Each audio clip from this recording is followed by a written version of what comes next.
So thank you very much. We now want to be able to move into a conversation with our guests. So as my colleagues change the stage here, I just want to, for a moment, we're going to be moderated by Susan Glasser, who has joined us. We're going to now shift into this conversation, and Susan Glasser is just a terrific colleague. As most of you know, she's the editor of Politico right now. She was the founding editor of Politico magazine, previously having served as editor-in-chief at Foreign Policy, where she had a tremendous record of relaunching its print edition and beginning its daily online magazine. She spent a decade with the Washington Post as a foreign correspondent and editor and a political reporter. And she and her husband, Peter Baker, spent 4 years as co-chiefs of the Post's Moscow bureau during Putin's first term, where the two of them authored Kremlin's Rising, Vladimir Putin's Russia, and the End of the Revolution.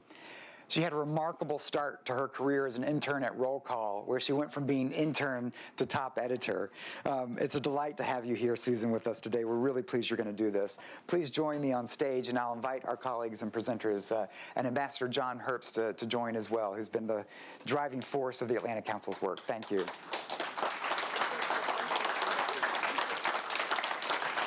Please, Yashin. Yes, thank you. Oh, sorry. Damon, thank you so much. I didn't pay him for that introduction, so next time you need to be introduced, go for Damon. I want to thank everyone on this panel for really an extraordinary presentation today, and of course to the Atlantic Council for hosting us. It's really tremendous to see the powers as a journalist, to see what an independent think tank is able to do at this moment in time. It's hard to imagine going back in time. Were this the Soviet Union, what Kremlinology would have looked like had we had some of these tools available to us. Of course, having worked in Moscow, as Damon said, it's very sad in many ways that the reason for the report would be, and the wide attention that it will receive, Ilya, is because of the death of Boris Nemtsov, who I knew well and worked with in Moscow, of course. But I thought we should just jump right in and start with something that Damon finished his presentation with, which is, what is the rationale behind this secrecy? Why, in this day and age, have a secret war even in the first place? Ambassador Herbst, I'm curious what you make of all of this. It seems, given how factually easy it is to disprove, it seems almost odd that Russia would choose to pursue this course of secrecy. There are two large reasons why Mr. Putin's conducting a quote-unquote secret war in Ukraine. One was addressed by our colleagues from Russia, which is that the Russian people are strongly against the use of Russian military in Ukraine. So in order to sustain his position at home, Mr. Putin cannot admit to his people the aggression he's committing against Slavic brothers. That's reason one. Reason two, Mr. Putin claims that he is strong and can choose what he wants. But in fact, he understands that there's much greater power in the West, in the United States and Europe. So he wants to conduct the war in such a way that people in Europe, and for that matter in this town, don't have to pay attention to the fact that there's a war. Because if they acknowledge that there's a war and they see it plainly the way we try and present it here, that would require strong policies to oppose it. So he's playing both to Western weakness and the strong feelings of his own people against war in Ukraine. That's why he pursues these policies, and in fact, they have served him well. What do you make of the recent reports that there is a new massing on the border of Russian military strength? Do you think that we're headed for another offensive? Do you have any indication, any of you, on that? I think it's highly likely that we will not see a major Russian offensive, at least not until Europe decides once again this summer on sanctions. It serves Mr. Putin well to destabilize the government in Kiev by seizing small increments of land in Ukraine's east. That prevents the government in Ukraine from focusing on reform, on the one hand, and it does not cross a threshold which might provoke stronger Western response. Sergei, just today, the State Department came out and had a statement on a new Russian law that would continue to keep secret any Russian military casualties that are happening in peacetime. This seems like a fairly transparent effort to stop reports like your report, like the Nemtsov report, and to continue to make it very difficult to confirm the Russian military presence in Ukraine.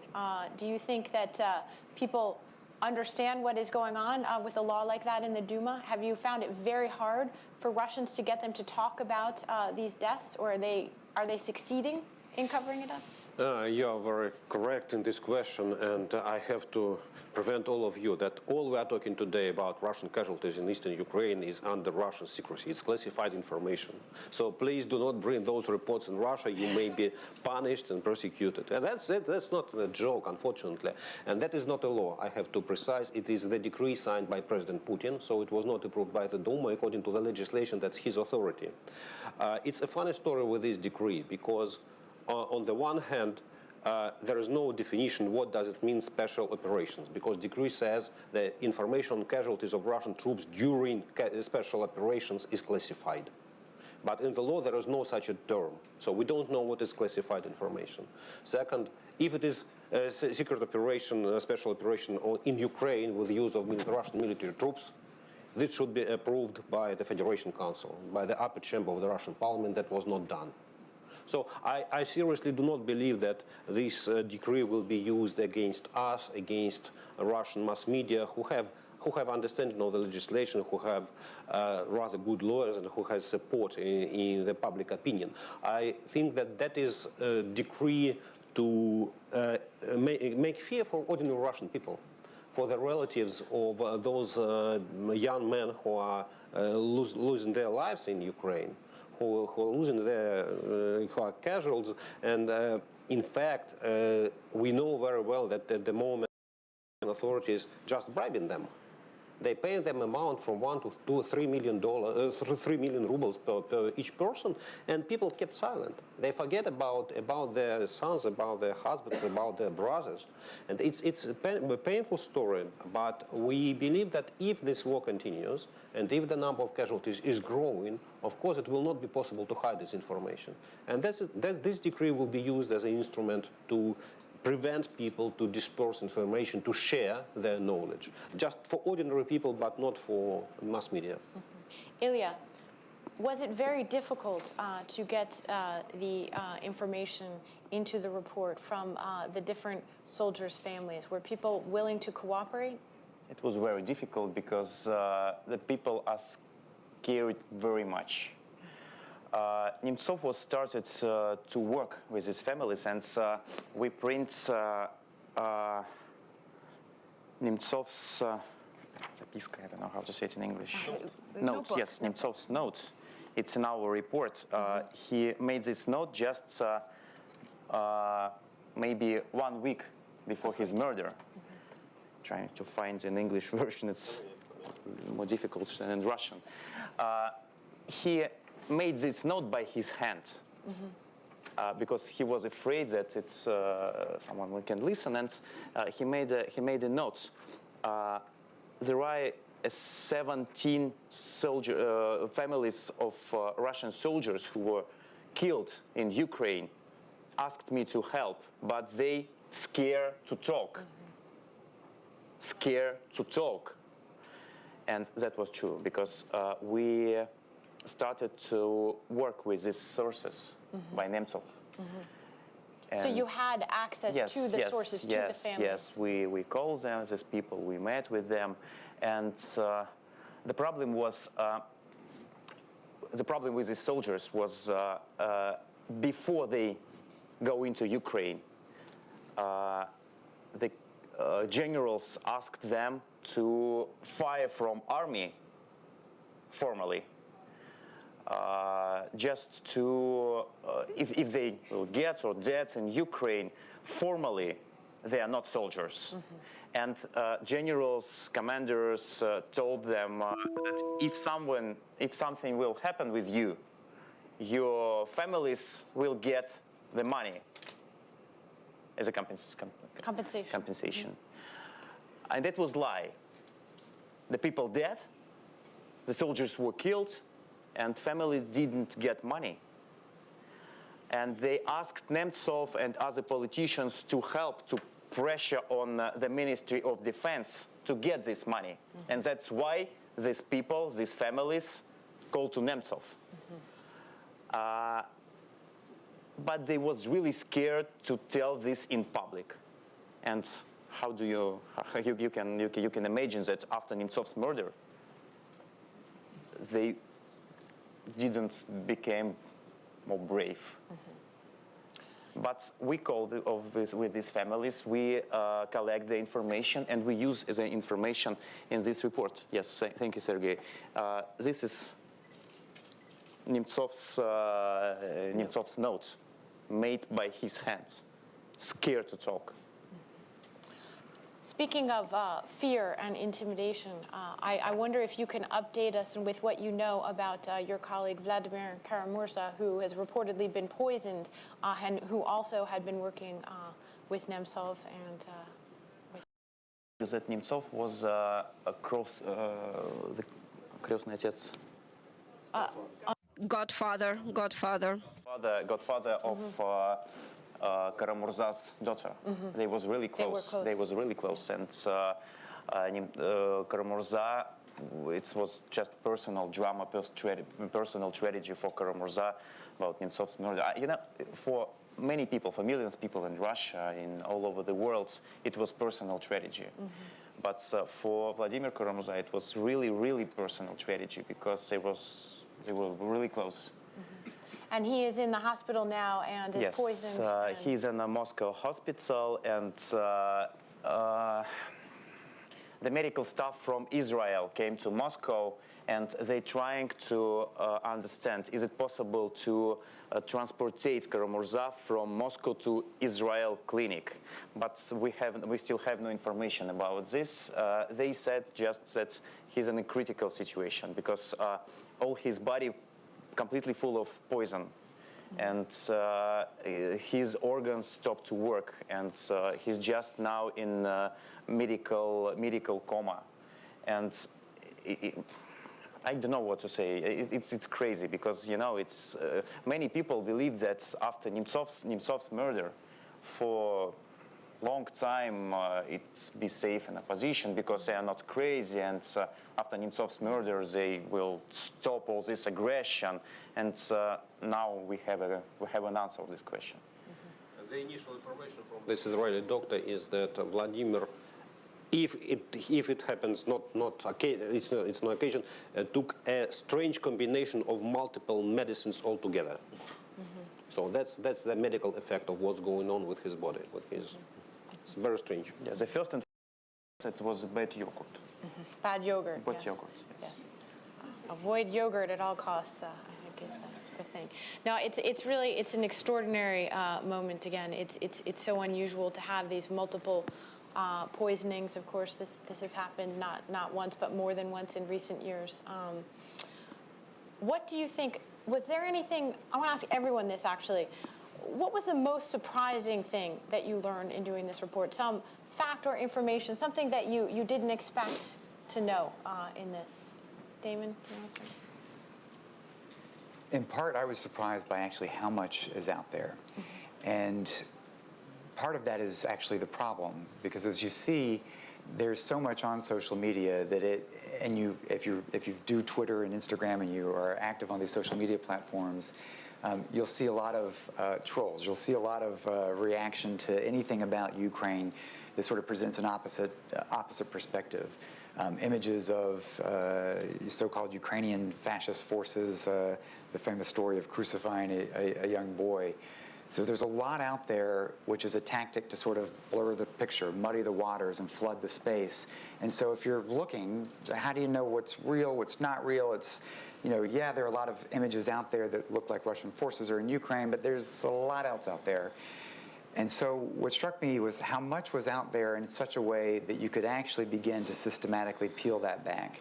You could actually begin to systematically sift through that and be able to piece together completely independent, separate pieces of information to begin to verify and corroborate. And it takes this muddiness of everything you see, the chatter, the noise on Twitter, on Instagram, on Facebook, and it was the ability to actually take pieces to underscore the facts that Russian forces were there. And that was, frankly, quite a bit of a learning curve for me. We've got a pretty savvy social media team here, but this whole process sort of took it to a new level. Sergei, what did you learn that you didn't expect to learn from these reports? Following Damon, I would not like to repeat that nothing can be hidden at the moment. So in the current world, you cannot hide. Being the very powerful state, you cannot hide information. So everything will be evident. But I was really surprised after the report was published, because I stay here in Washington, and during 10 days, I was receiving 3 to 4 calls from all over the world. Please help us to understand.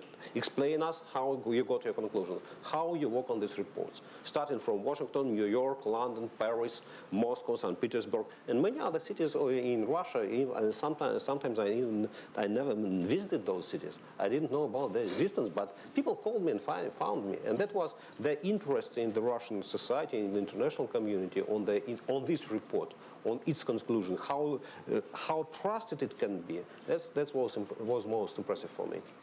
May I just give you a couple of words? When we made the first presentation in Moscow, it was about 200 journalists, and it was 42 telecameras. And how do you think, how many cameras was from Russia? From these 42 cameras? 2. And did they show a report? Yes, based on it? only 2. Ambassador Herbst. Well, I'm not sure that anything became newly evident to me as a result of this report. Although I agree with Damon that the amount of information is staggering. But what hits home is the fact that despite all this information, despite these new efforts and these reports, there still is a large group of doubters. And I think that has a lot to do with their own psychological state of mind. They don't want to accept the unpleasant reality of a major nation at war in Europe. And that's the reality we have to bring home to them so that we can adopt the right, proper responses. Damon, you served inside the U.S. government at a time when we didn't really have as widely democratized these tools. Obviously, I think there was some version of this that the intelligence agencies had.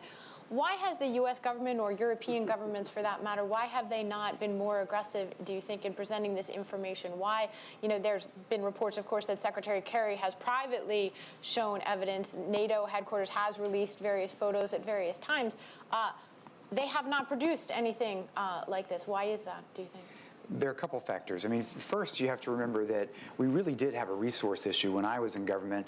I was confronted with the reality that we really made a commitment of priorities to move intel assets more towards the Middle East, Afghanistan. We had a very different perspective of the relationship we were building with Russia. And so it's sometimes assumed that we had everything. And I think it's important to remember how we prioritized our resources because of where we thought we were going in Russia and the challenges we were facing elsewhere. The second part is I have a lot of sympathy. I've talked to many of my colleagues who are working these issues, and the ability to release anything from, particularly if it does come from classified sources, is pretty torturous. And so you can miss the bubble, you miss the news cycle.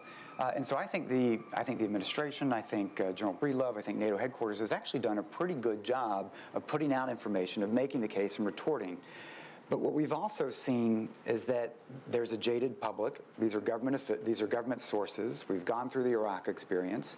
And there is some value to this not being from the U.S. government or not being from that matter. So I think they've made good strides towards that. But I think they also recognize that there is the power to have independent voices to speak out on these issues. I feel like Ambassador Herbst wants to say something on this point. I'll add only one point. I think if you consider what's happening in Ukraine to be only a regional crisis, you don't want to help bring information out publicly which contradicts that. And if you understand what's happening in Ukraine, in fact, is an example of one of the world's 2 great nuclear powers wanting to rewrite the political order, so a global crisis of the first order. If you don't understand that, you will not put forward the effort you need.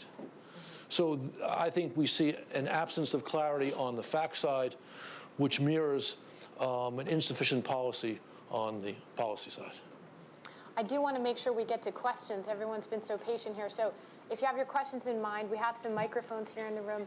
Please identify yourself, and please make sure it's a question. Thank you, so we can get to as many people as possible. Sir, on the end there. Quickly, could you talk Can you tell us who you are? Garth Trinkle, Washington, D.C., Independent.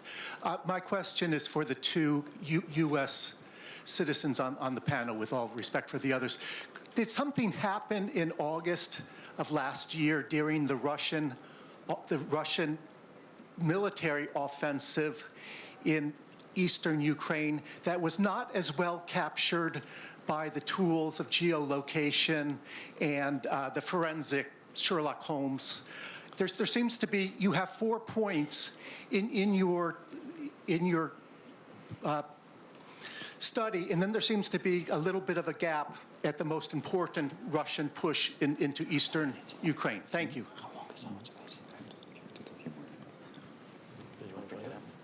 You want me to take it? There was definitely a very massive Russian offensive operation during that time, between mid-July and August. And I'm afraid what we saw in the presentation, mostly of our Atlantic Council report, is evidences from the social networks. When it is massive offensive, soldiers, they have no time to make pictures, selfies, and so on. They're worried with some other problems. So I think it's much less information of this type you may find in social network. Second, I appreciate efforts of our colleagues because it's very resource consuming. You underestimate, yes, there is a lot of information in social networks, but you need a lot of time, a lot of staff, a lot of money to discover all those facts. So if you are ready to provide some money, we are ready to continue our investigation. And to check it. Let's get some more questions. All the way in the back, ma'am. Yeah.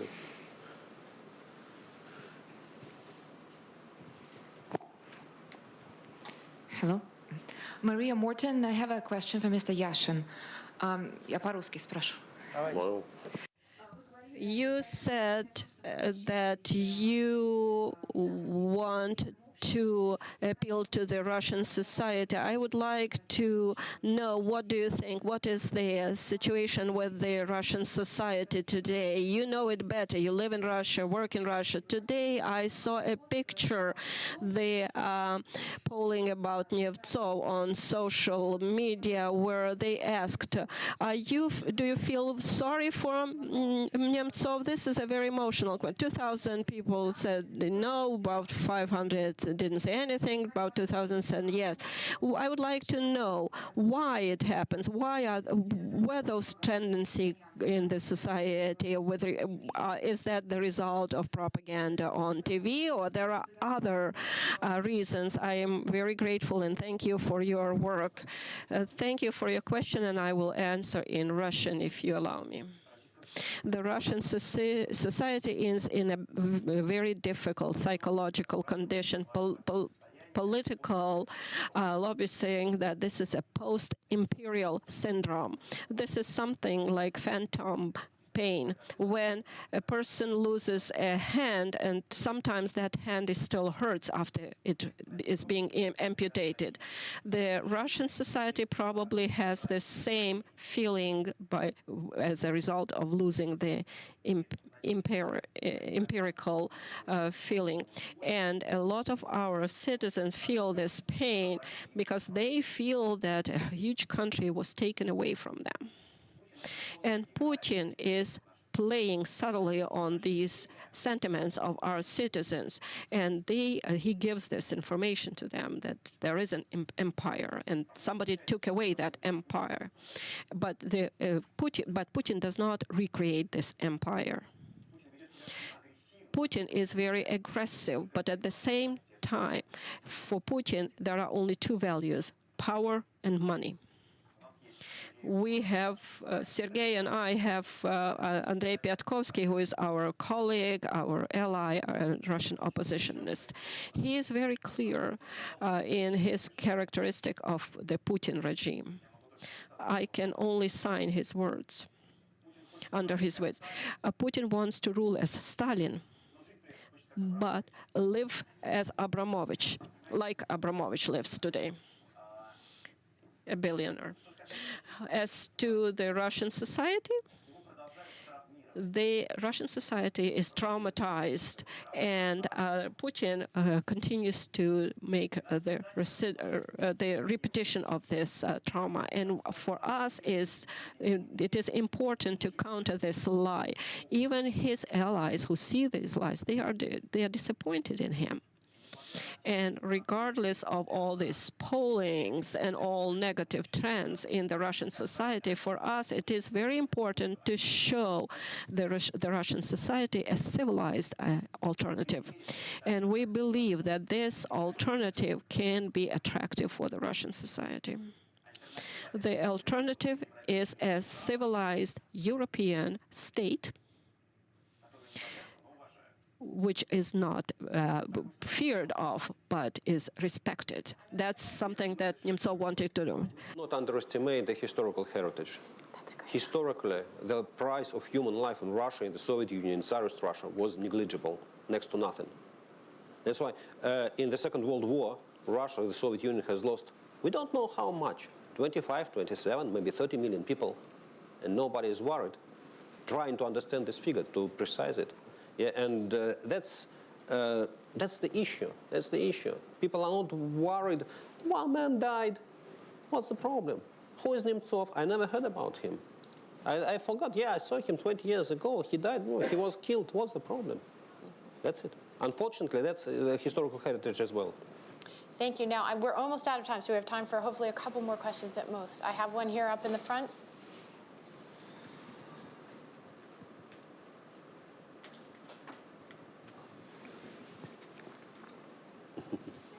Thank you, Timur Yakubashvili. Congratulations on the terrific report, but we all know that publishing report is not enough. You have to disseminate. How you are going to do it? Both, actually, Nemtsov report and Atlantic Council report. Thank you. Thank you.